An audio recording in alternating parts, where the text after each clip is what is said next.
All right, so this is a Heroes Lounge match. For those of you who don't know what Heroes Lounge is, it is testing. Heroes Lounge is an amateur league in Europe where obviously these are 5v5 teams that are on comms. They practice together, they play together. They're not necessarily like top tier teams. That's just something they do for fun. It's an amateur league, right? These are not professional players anyway. They just happen to be on comms. And so this was a draft environment, which means that they had a 5v5 draft, and people are probably on their heroes that they're relatively good at, which is something to consider. So we have Falstad, which is an insanely good global, right? On this map, you have the objective that spawns in pairs. Sometimes it spawns singly. But it's really important to have, it can be really important to have a global or some kind of poke or delay so that you can cap one and then move on to another one. We do have a comp that Muradin is really survivable, but everyone else in this comp is relatively fragile, including Zeratul. The other comp has a huge amount of swap potential, a huge amount of gank potential with Diablo Artanis. Li Ming provides them poke, so they have poke instead of a global. And then they have a lot of kill potential on pretty much everyone because of Muradin or because of Tychus Li Ming, but they really need to focus fire and be on the same target all the time. They don't have a lot of skirmishing potential. They have good team fight.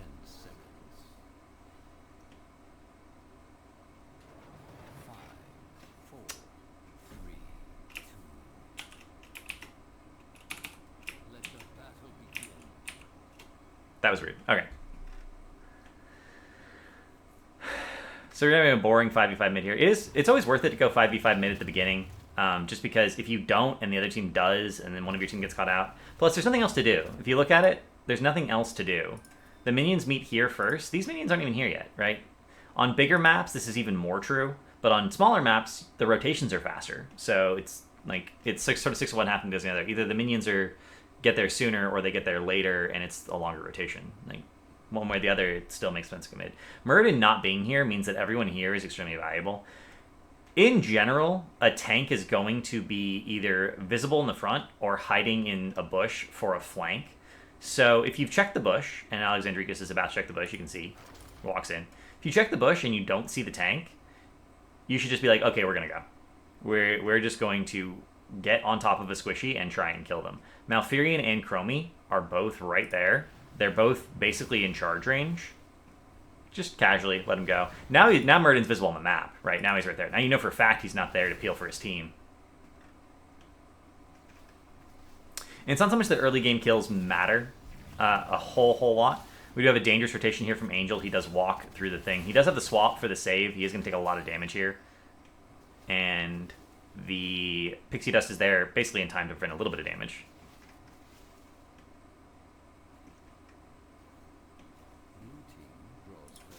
I missed that kill.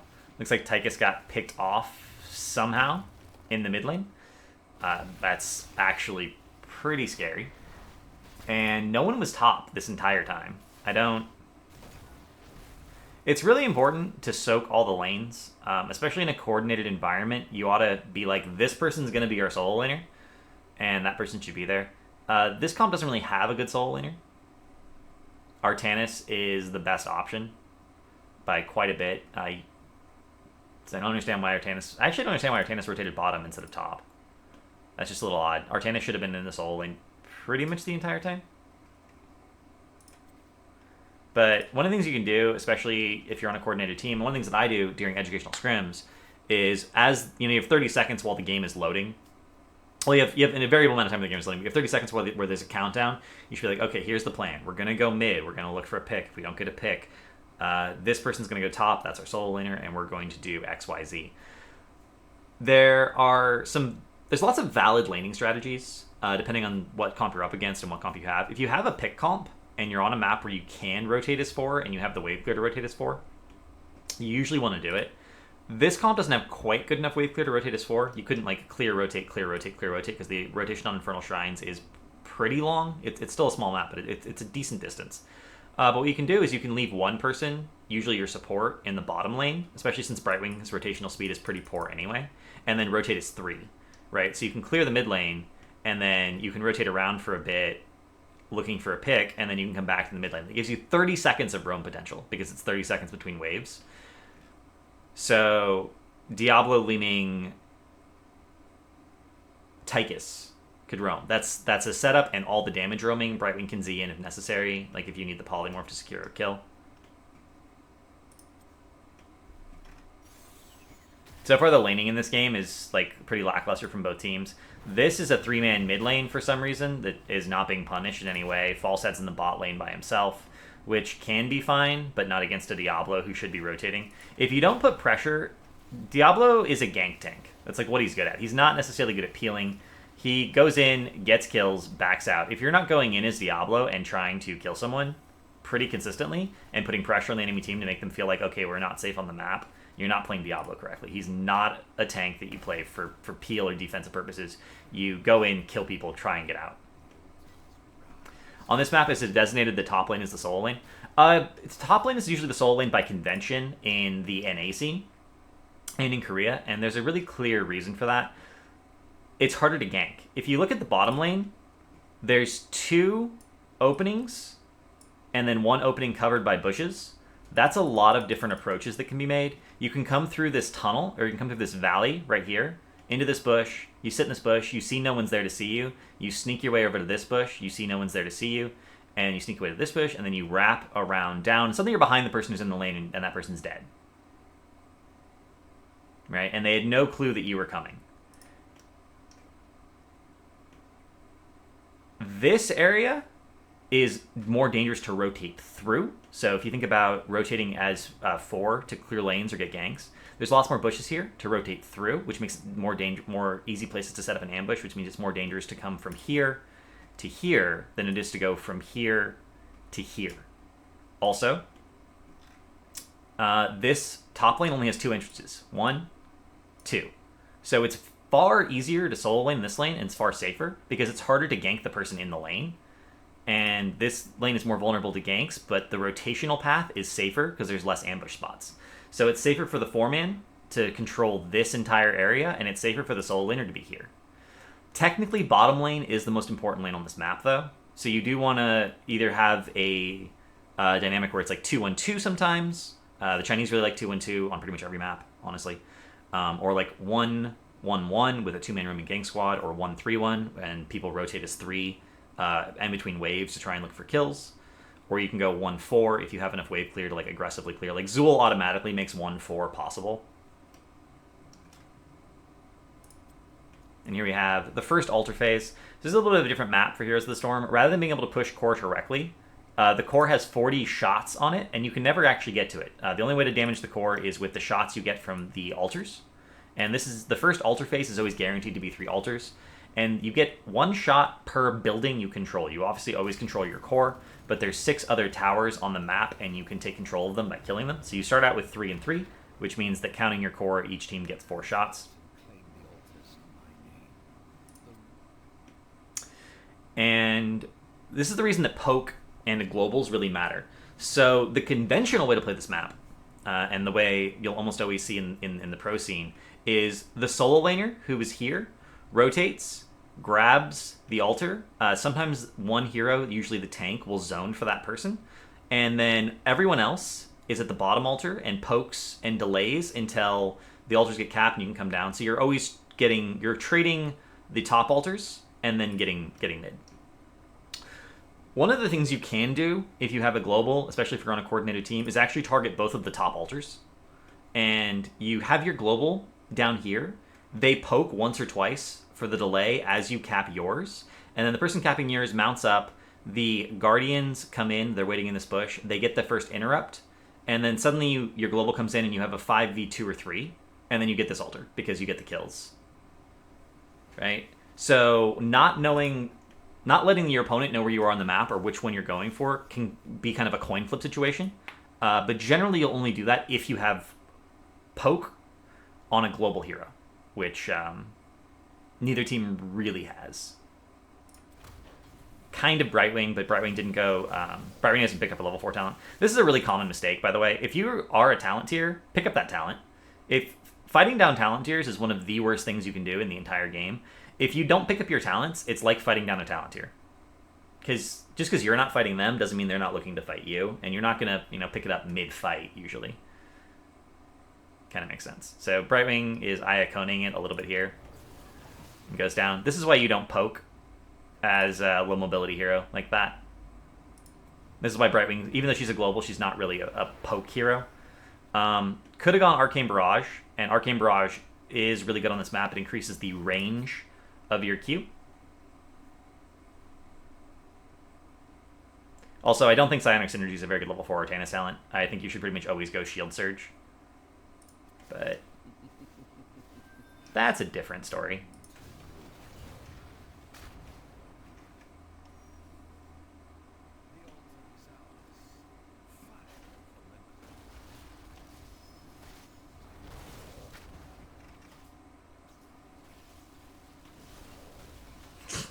I like how Lord Boo's trying to remember all the chat commands.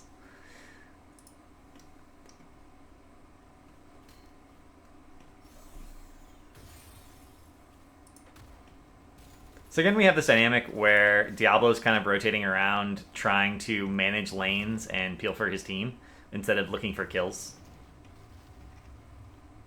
I have a video on Iaconing talents, it's true. I like to say that this Chromie player is playing really well. Chromie is incredibly fragile. If she gets caught, she should pretty much always die, 100% of the time. And there's two heroes here that are really good at just catching heroes, right? So the only defense Chromie has against that is really clever time trap placement. And the time traps have consistently been saving her from Diablo's rotational attempts. Mostly because Diablo's rotational pass has been pretty obvious. Although even if he caught her, it's been just him. Diablo doesn't really succeed without his team. He used to be able, like, post 13, or post 4 even, in his old incarnation, he did enough damage that you could solo kill people, but that's not true anymore. Like, the situation you're having here is that Diablo Li Ming should probably pretty much always be together, and Diablo charges in on someone and then overpowers them, and then because you know, as soon as you see the Diablo charge, you know where the hero is going to be like half a second later, you throw out your combo's guaranteed to hit, that person gets erased by Li Ming's full burst. Right? Diablo's not going to do something on his own in terms of killing someone. Maybe he gives them a bad time.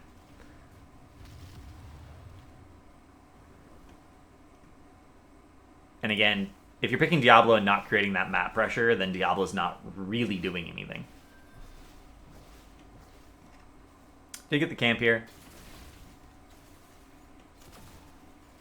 This should be an easy kill on the Falstad because the swap should hit. The swap missed, so Falstad gets away alive. Also, that C in the YouTube link is pointless. It's not, actually. So my real YouTube address is like a random digit thing, but YouTube said that I had to add the C if I wanted a custom link that was just Cavalier Guest. Maybe they lied to me. I don't know.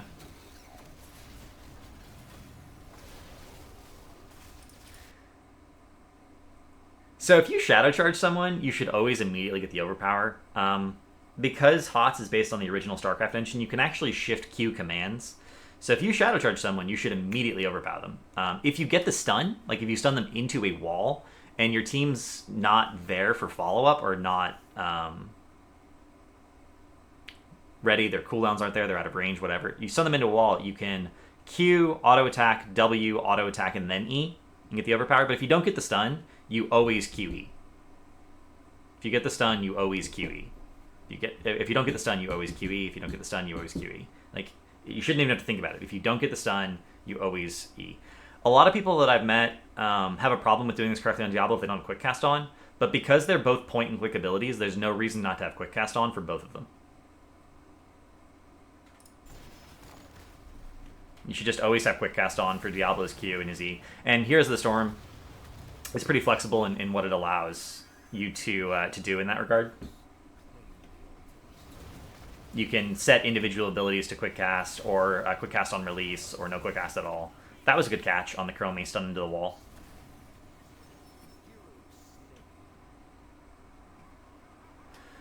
Some people also have, you'd have to click on the right person. So some people have problems with cursor movement. Sometimes decreasing or increasing the size of your cursor helps people with that.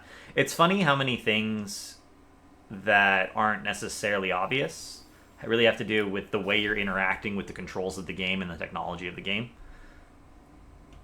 Because there's no particular reason that increasing the cursor size should make it easier, but cognitively, people are like looking at it. Sometimes people are just like, it's easier with a bigger cursor. Some people find it easier with a smaller cursor because they feel more precise in the way they're positioning things. And it's just pause it real quick. It is under just options. Not under gameplay, mouse and keyboard, I think. Cursor size right there, so you can increase and decrease the size of your cursor. This is the default setting, I think. Targeting. Do you guys see that? I've never actually even looked. Oh, that's just a quick cast mention. All right.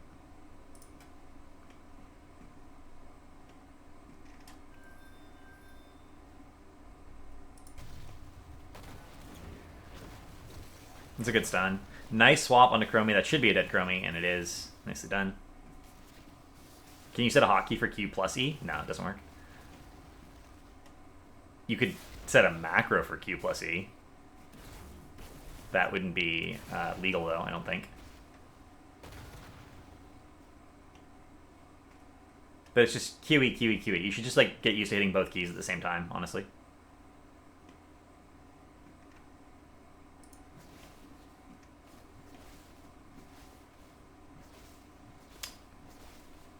So if this is a relatively even game, both teams have the same number of shots on their core, both teams are getting level 10 at the same time. Really important to note that Malf did not take Cleanse and took Tranquility. Tranquility does absolutely nothing against Heavy Burst. It just does 0. So this is like not having a heroic, essentially, which means that the red team should feel pretty comfortable right now. Also, no Cleanse means that Diablo's combo is going to work every single time he executes it correctly. Brightwing's Polymorph is always going to be a perfect follow-up to keep people locked down. And Swap can, as long as you hit Swap, it's going to work. Like, it's really difficult to cleanse a swap before it happens, but it is possible. God cleanses. But without it, you're just like, okay, well, we just win at this point.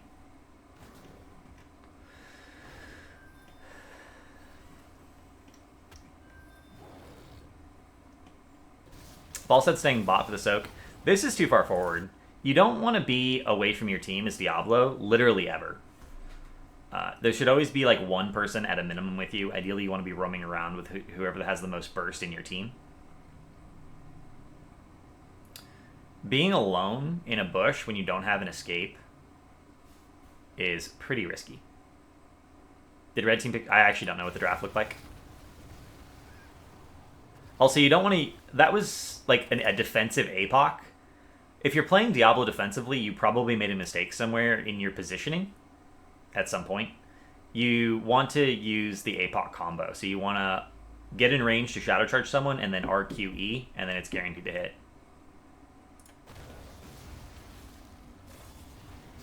Also, grouping up versus a Chromie is really, really risky. Zeratul went down without using VP. It's usually a mistake. As a Zeratul, you can almost always save yourself by VPing the right people at the right time. Dying as a Zeratul with VP up post 10 usually means you messed up somewhere. And we do have Brightwing going and getting that, and then going for the re-invade. This is a little bit of a mistake. Chromie can poke this forever. Chromie, on this side of the map right here, can poke this forever. There's no point where you're getting this without killing the Chromie, because she can just poke and poke and poke, especially with Mobius Loop, which is the level 7 talent that reduces the cooldown on W. She can Q and W and Q and W. She can interrupt 2 people consistently. Like, forever. She can just consistently... Like, if you have 3 people channeling in, like, a perfect equilateral triangle, then I don't think she can interrupt all 3 of you, and one of you will cap. But you know, then she has Pierce, so she can, like, line it up here. There's actually no way to get this away from a Chromie. So as soon as Chromie lives, you don't get this. Sticking around means you're just going to die. And now you have a situation where Diablo took a bunch of free damage for no reason, because he took a bunch of damage in a situation where he's never going to get the cap. The best thing you could... Like, if you don't want to give this up completely just for free, if you're reluctant to do that, the best thing you could do is actually sit in the bush, wait for someone to come cap it, and then kill that person, and then back up and wait in the bush some more, and then wait for someone to come cap it, and then kill them in the bush again, and back up and wait. Because they want to cap it, right? But you can't cap it, so you can't get in the space. But if they send someone to cap it and you're in a 5v4 situation, it could be worth it to look for a kill, but you're not getting the altar. Taking free damage when you know you can't win the altar is just a bad decision. There are some other heroes that have that dynamic. Malf with Elun's Grace. You actually can't cap this against a Malf with Elun's Grace. You can't do it versus Stitches because it's just too risky because he'll hook you into the building. Artanis, you can't do it because he'll just swap you and you'll die. Right? There's lots of heroes that actually have enough range to either get you in here or poke you forever from here, and there's really nothing you can do about it unless you also have one of those heroes that can get the counter kill over the wall somehow. Either by swapping them, hooking them, Medivh portals are a good example. That's just a Towers of Doom specific thing. It's something you need to consider in the draft. If the enemy team has one of those heroes and that hero is alive, you can never get this altar unless you own the building above it. It doesn't apply to the mid altars as much, but it applies very, very significantly to the top 2 altars.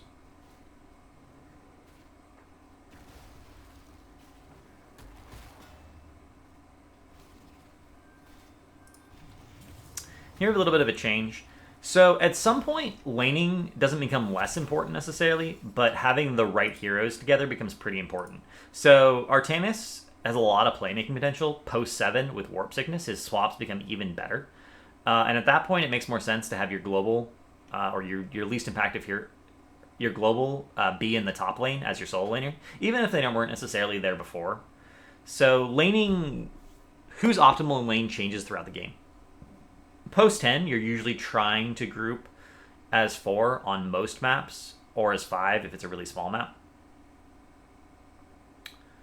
So, let's see.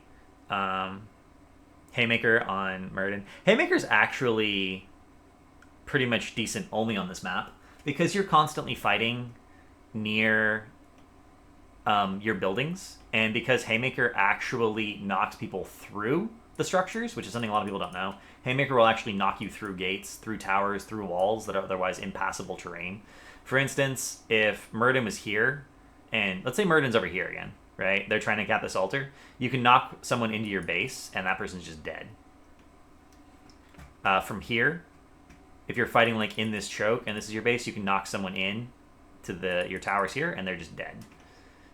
If someone invades your camp and you're defending the camp, you can knock someone into your base here, and they're just dead. So if you play passively and you have a poke comp and then you force them to engage into you, and then they're on your side of the map in one of these situations where you can just knock them into your base and they just die, it's pretty good. It's pretty good.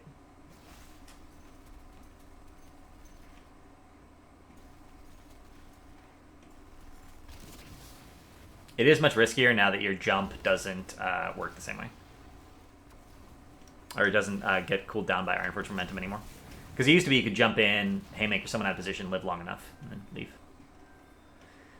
But, yeah, I mean, they're basically depending on VP and splits and all sorts of shenanigans.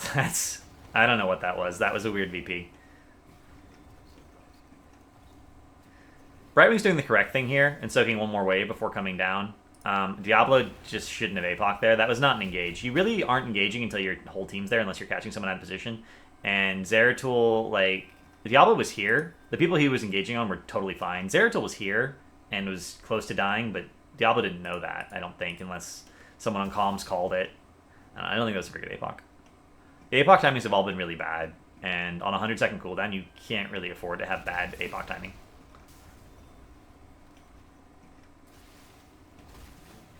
This is another thing. Diablo trying to do stuff by himself. This doesn't work. I wouldn't actually be surprised if he just died here. Looks like the blind and the swap from Artanis is going to save him. And again, missed combo. They get the absolute erasure on Malf. That does give them a reset. They back up, they get the towers. This is a perfectly fine play. They can just start this camp, honestly. There's no reason not to do it. His team should come help him. Artanis actually mounted up when he could have walked over. That was pretty funny.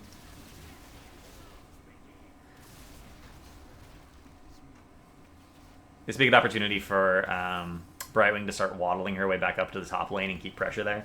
Looks like they're going to, unless they're going to go for the pressure. So the alternative to Brightwing going up is to stay and continue to pressure this keep directly. This is the swap.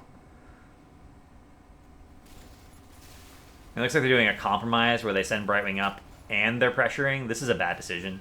You should do one or the other, not both. Because now you've put yourselves in a 4v5 situation on purpose. And Brightwing, I don't believe, has Z up yet. We can actually check. Oh, it does have Shapeshifter up. Because Brightwing could come in. As soon as this fight started, Brightwing should have come in. You should have just called it. Like, it's the moment. The moment it happened, you should have been like, phase in. Because you don't take a 5v4 fight. If you're going to push in like that and be overextended, you should have Brightwing come in. They took a lot of free damage. Artanis almost died. Alexandrius is really low. Just back up. Just back up. Now we're going to come to a lull in the game where both teams are... I lied. That was hilarious. Yeah, things you can't do versus a Chrome... It did make sense to tap there. So here, we're gonna talk about tapping for a minute. It only makes sense to tap if you need to be on the map, right? So when do you need to be on the map? Well, you need to be on the map if there's an objective up. You need to be on the map if there's an you need to be on the map if there's an objective up. You need to be on the map if you're defending against a push from the enemy team and you need to like respond. You need to be on the map if that's pretty much it actually. So if you don't need to be on the map, why would you tap? Because if you want your tap available every time you do need one of those things. If one of those things is not currently the case, why not just back? Backing takes like 10 seconds between the hearth and the riding back of the team. More on some maps, less on others. Like I think it's 15 or 20 on some maps, but why not just back? And then be at full health and mana, come back, and you'll have tap available for the next thing. I don't think he actually got tap off there, thankfully. I think he died before it happened, so he didn't actually waste his tap. You need to be on the map. Not being on the map, not missing soak is a good one, actually. If you need to be on the map to not miss soak, that's fairly significant. But like mana management, tapping management, and when to back are all really significant. In my experience, people don't back enough. This is another example where Diablo's trying to do something on his own. And just taking free damage as a result.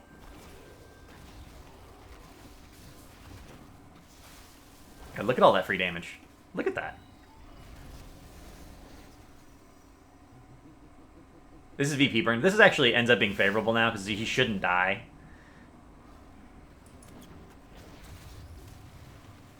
And now Artanis is going in 4v1.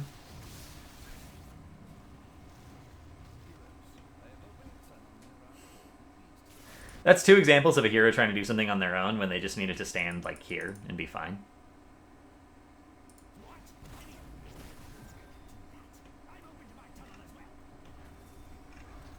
Why Malf didn't root there? Malf rooted earlier, and then Diablo had speed demon, so the roof actually helped him get away. And then it was on cooldown for the next kill.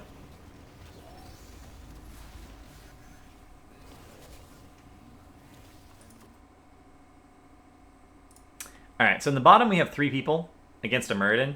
Muradin's not really the solo hero that you send by himself to capture an altar. So this is 4 top for blue and 1 bottom. There are heroes that you send by themselves to poke altars because they have really good escapes and ranged abilities that allow them to poke. Muradin has a good escape, but he doesn't really have a ranged ability that allows him to poke, right? So we're in this like weird dynamic for both teams. There's 2 people here who are basically overextended.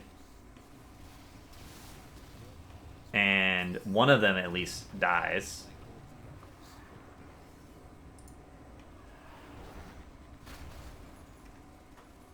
Questionable. Questionable. One of the things that you want to try and think about whenever you're on a map, we can actually just let the game play out. One of the things you want to try and think about whenever you have a map that has an objective is when's the next objective coming up and where do I need to be for what I'm doing? What's my job? What's my role? If you're with the tank, if you're the tank, you need to be with your team. So your question is, okay, the objective is coming up. Where do I need to be with my team? What's our plan? If our plan is to contest both top altars, then the tank needs to be top.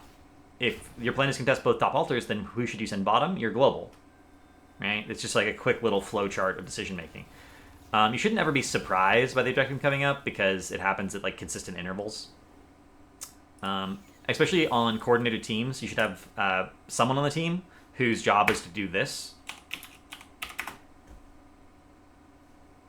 Like their job is literally to look at the minimap. Okay, the last objective ended at 3:42, and they just type it in chat. Allied chat only. You don't want to help the enemy team because there is all chat in custom games, of course. In coordinated play, this is something that you'll actually even see this on accident.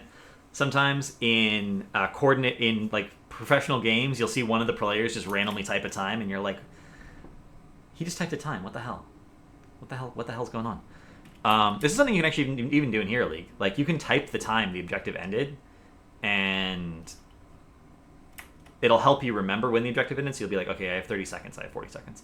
You have to memorize the map timings. There is a really good resource for all the map timings. I believe it's called nexusmaster.com. Yeah, it is.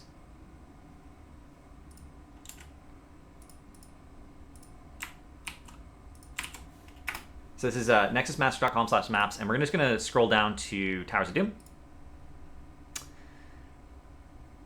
The altars respawn a minute 50 to 2 minutes 20 seconds after. So there's a 30-second window where they will spawn, right? So if you do, let's say our altar just spawned at 13:17, or just the last shots just happened at 13:17, and we're just going to hit play.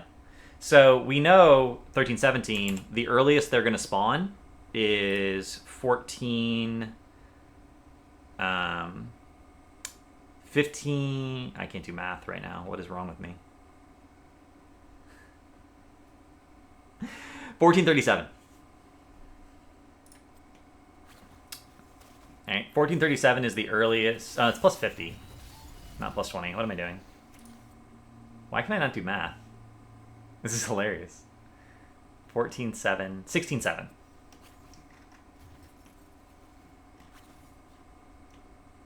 Is it 14:37? No, because it's a minute 50, not a minute 20. It's 1 minute 50 seconds to 2 minutes 20 seconds. That's the range. That was what was tripping me up. I was trying to add 20, and I was like, that's not right. So you got to think about that. You want to think about where you want to be. Did Artanis just use ult on boss? Yeah, he was using it for vision. This is something you can do with global heroics. You can actually just use them for vision. I don't recommend doing that, but it is a 50-second cooldown. They know for a fact the objective won't be up for a little while, so it's something you can do. I would not recommend doing it with APOC. I've actually seen one game where a pro team used APOC to scout. They just like hit it so they knew where everyone was. It's pretty funny. They didn't win. That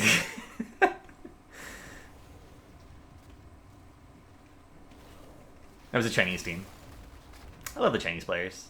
Chinese teams have really interesting games. Oh yeah. This is something you should never do.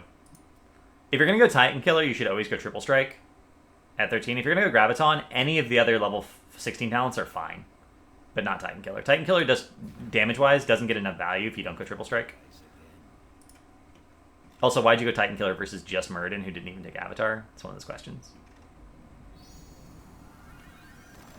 I will be writing an Artanis guide shortly. I need to update the Johanna, Varian, Dahaka, Arthas, and Anubrak guides at the moment. So they're a little outdated. The Artanis guide's about halfway done.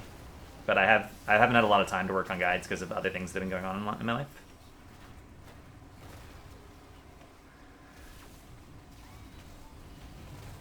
These fights are so incredibly messy. You need to make a decision here. This is one of those situations where you need to make a decision. Do we fight and kill people? Oh, and Misha too. I need to update Misha's guide. That's true. Do we fight and kill people, or do we channel the altar? If you're going to let them back off, which is essentially what happened here, the red team let them disengage. you should have one person channeling the altar. If you're not going to let them disengage, if you're going to go for the fight, people shouldn't be around the altar. They should be chasing for the fight. So there was a... I'm not even sure this is a miscommunication. I'm pretty sure this is a lack of communication. Are we fighting, or are we getting the altar? Zeratul just casually goes in the back line, gets the kill. We do see a VP to split the fight. That ends up getting a kill on the Brightwing. And then Zeratul gets counter-killed, which is decent. The Liming resets are real. Focus should be on Falstad here. Whenever you have a Liming, your focus should be on getting resets as frequently as possible. So you want to just focus on whoever has the lowest health, because it's the easiest to get the resets, and then you're in a 5v4, and then they start poking you, and things are good.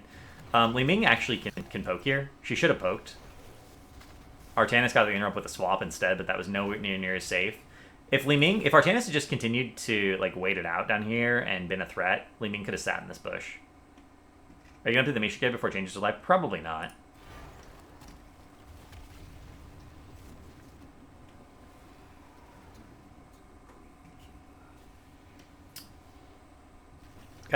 Misha got a pretty extensive rework, and the rewriting the control section is going to be a little annoying. Particularly because I want to go through and look at different ways to map keys to sort of recreate the old way of doing it. Because I definitely think that having Alt-D just bound to something on a different key is going to be optimal for controlling her, rather than having to self-cast D all the time. Because you're going to have to self-cast D a lot if you're playing Misha correctly.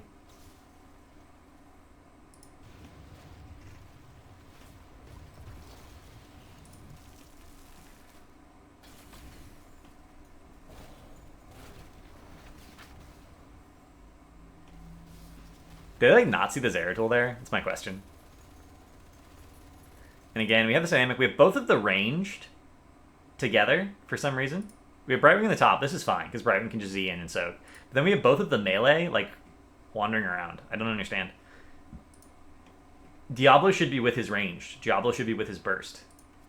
And it's like the same mistake all game long. And it's creating these constant situations where the ranged are very vulnerable to just dying. Also, on an unrelated note, as Liming, if Zeratul's on the enemy team, you have to go Force Armor. It's not like optional. If there's a Zeratul on the enemy team and you're playing Liming, you go Force Armor 100% of the time. I would recommend it against Chromie 100% of the time. I would recommend it against Greymane 100% of the time.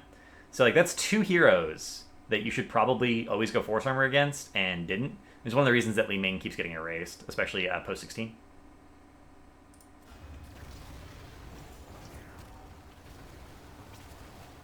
I was going to kill Malfurion with the APOC combo. I don't know what the VP is supposed to do there. It did absolutely nothing. Okay.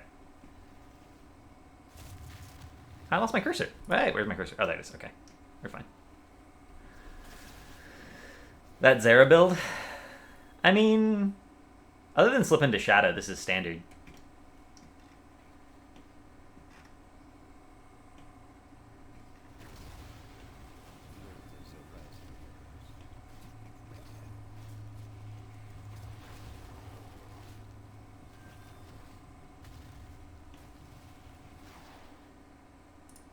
No, it isn't.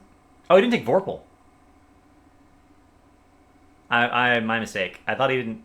Wow. Okay, never mind. He didn't take Vorpal. This should always be Vorpal, by the way.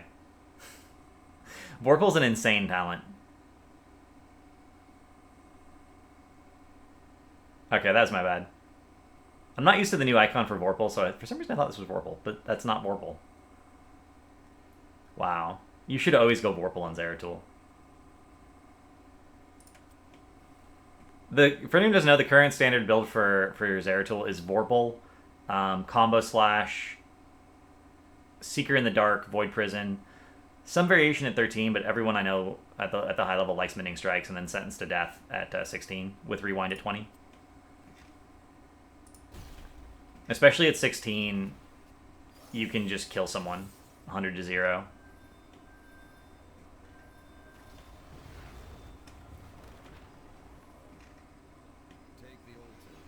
And like Vorpal and Seeker in the Dark make Zeratul a lot harder to play. So maybe if you're like, I'm not mechanically skilled and I don't practice Zeratul all the time and I'm just playing because my team made me, then I can understand maybe going for the easier build. But then you gotta question, why are you drafting Zeratul? Because just because a hero is good if you're good at him doesn't mean that you should just draft him if you're not good at him.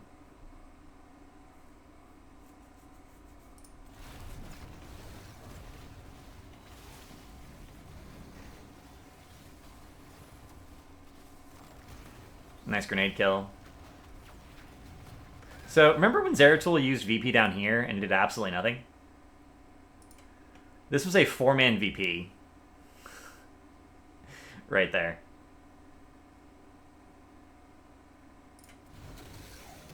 That's a nice double swap. We are going to get Li Ming resets here. That should have been killed. Brightwing just died in the back line to Falstad. That was pretty funny. Another nice swap.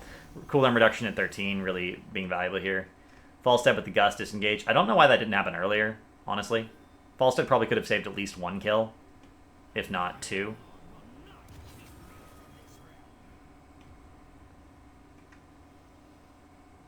Capping the altar there was actually a mistake. Look at how low this building is. We talked about this earlier, but if you kill the buildings, you get 1 shot per building controlled. So when you have 4 to 2, you can just leave 1 person on the one person there, and 1 person can go finish off the building, and then you're gonna get 5 shots. It probably won't matter, but this is, let's remember this is 16 to 12. It takes 40 seconds for this building to become active.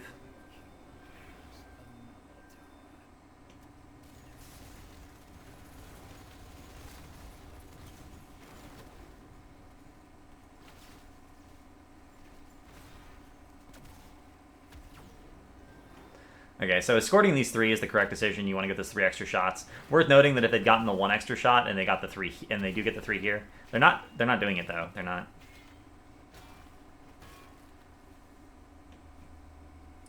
So this is actually in a lot of ways the most common mistake on this map. Bottom tower is the most important tower on the map. It gives you the potential to get 6 additional shots, 3 from this camp, 3 from this camp. It gives you control over both of these altars. Obviously, you don't know where the altars are going to spawn for certain, but any single altar phase is going to spawn in one of these, and half the double altar phase will spawn in one of these, right? Which means that a lot of the times it's going to spawn here. Having control of this area of the map is really important. Controlling this tower gives that to you. If you have mercs pushing and you're already on the tower, you should try and escort them and get the shots. That forces the enemy team to be there to respond. They have to be there. They don't have a choice. The only time you don't want to do that is if you're going to go get boss, right? So you know they have to come down here and respond to this. Boss is really far away. You can see it's like, woo! Wow, that's far away. You go get boss, you get the 4 shots instead of the 3. If you're really close to closing out the game, that's a reasonable decision. But it looks like the decision here is to push.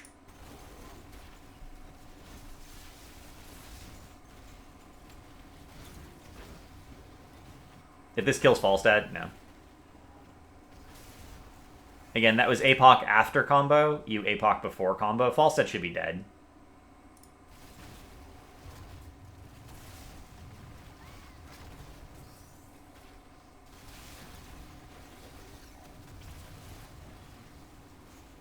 That looks like Chromie died at least.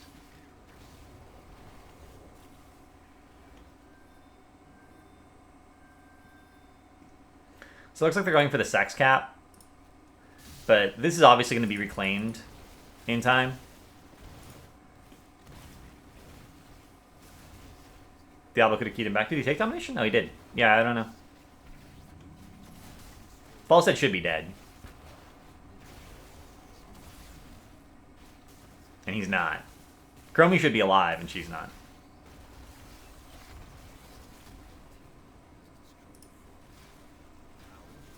So, double altar phase.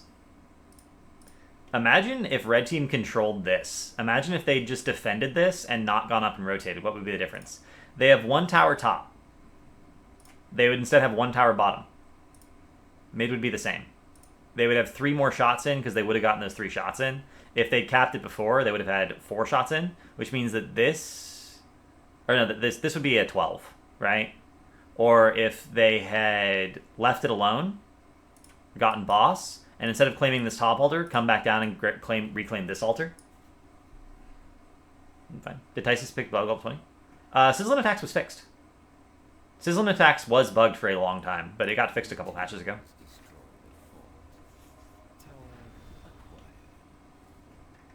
Unless it's rebugged again, which is possible. So you can see the altars, which means they know for a fact that Falstad is channeling there. So this should just be like go deep, try and kill everyone. This is a 5v4 scenario. Go deep, kill everyone. Seems good. Now that they've gone deep and killed everyone, especially since Chromie was just rezzed, they actually shouldn't cap. They should, again, grab this and then cap.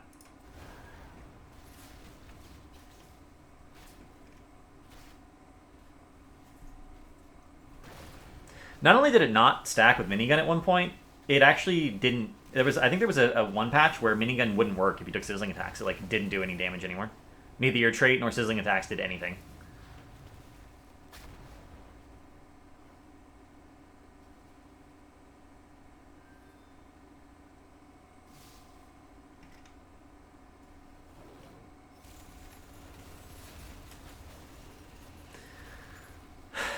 So again, playing passively. Again, at this point in the game, you're concerned with shots, right? So getting the camps without getting the building first doesn't really make sense, especially when you have an advantage. You could just kill the building. It's right there. Just go kill it. It's right. See, it's right there. Early in the game, using the sappers just to get the buildings down for the XP tempo advantage, and then guarding them and sitting on them so the enemy team can't take them back is fine. But getting the camps without getting the building first for the shots, it's another wasted APOC. We've had one good APOC this game. Nice swap. Wasted. Actually, that VP actually does technically do something. It delays this, but it's not really worth it. Nice epic mount fly out by Falstad.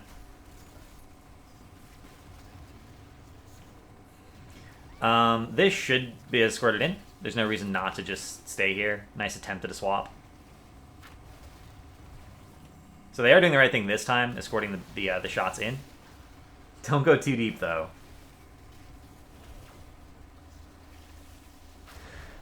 This is one of the situations where Diablo could have actually been pretty threatening. He could have just stood here. If he just like stood right here, he would have been body blocked by the minions against all the skill shots. Not against the auto attacks, obviously, but his health pool's so high that that barely matters. And then as soon as someone steps up to try and deal with the sappers, he could have overpowered them and brought them to his team. It would have been pretty reasonable. But not dying was important there, so it's good that he didn't die. I feel like there were better options there across the board for everyone. Like, if our Tannis could have gotten a swap from the side or something, it would have been a little bit better.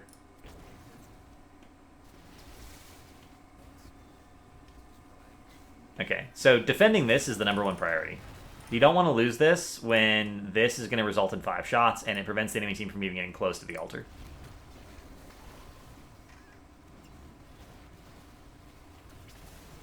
That's a reset. Nice kill. Hellgate combo. Nice. That's a kill onto the Malfurion. So there's 10 shots left. This is 5. If they got this, it would be 6 or 4 left, and then they could just do boss. They would just leave like Brightwing here. It's not really safe to do that because of the Zeratul, so.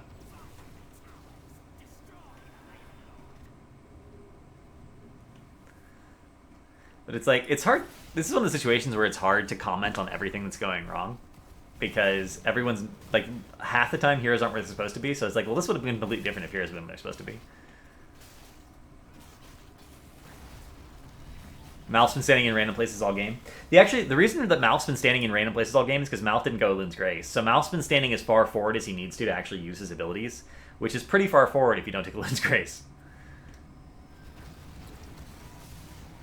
Being here is a mistake.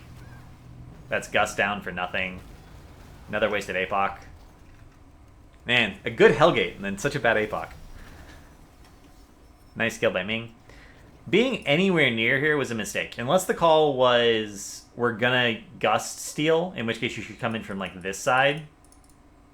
And you should be there instantly, you should fly in.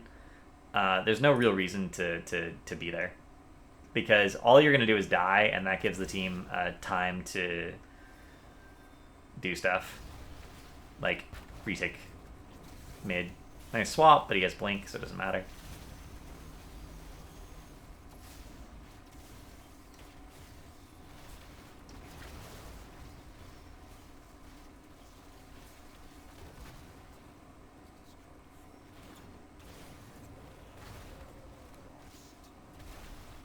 Again, this takes 40 seconds.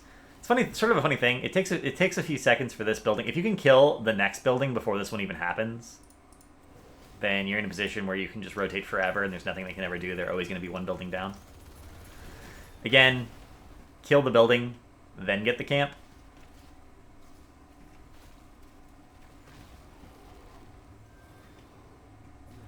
Although their damage is insane enough that they could actually just do it. They could still kill the building first. It's worth noting that either one of these altars or the correct play down here would all have won. If they, think about this, if they'd gotten this building and then gotten the camp, which they had time to do, this would have won the game if the enemy team didn't respond to it, which means they would have had to leave someone down here to deal with it before they could come top. And capping either altar wins, you're putting your opponents in a situation where they have to significantly outplay you down heroes in order to win.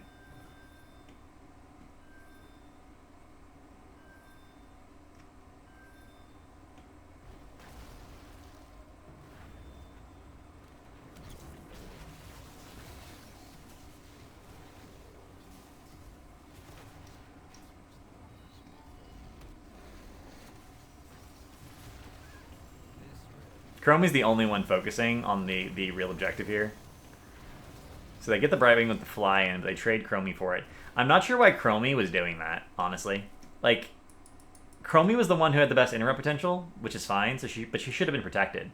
And instead, everyone was, like, brawling right here. When the objective will literally end the game, the focus needs to be 100% on the objective. Blue team's like, okay, we're going to keep fighting. Chromie's like, guys, game. Falstead capping and then flying over relieves some pressure. But Falstead with Gust also has some of the best denial. Like, if the Chromie can't do it, or you can save the Chromie, so it doesn't, I don't know. Getting this was not losing. Having Falstead be in the fight would have been winning, right? You can't play the game to not lose all the time, or eventually you're going to make one mistake and the enemy team's going to win you. At some point you have to make plays and commit and take risks in order to win the game. Chromie's positioning is really rough on this map. This is one of Chromie's best maps. If you know how to play Chromie, this is easily one of her best maps. You just have to be positioned correctly and have your team peel for you. That fight did not have to go the way it did. Because Red Team committed everything to the altar, they didn't have an alternate win condition. All Blue Team had to do was win a fight. And they chose to go in and have Falstead cap. They chose to go in 5v4 or 4v5. If you're going to go in 4v5 in a fight you absolutely have to win, you deserve to lose. And they did, so I'm happy.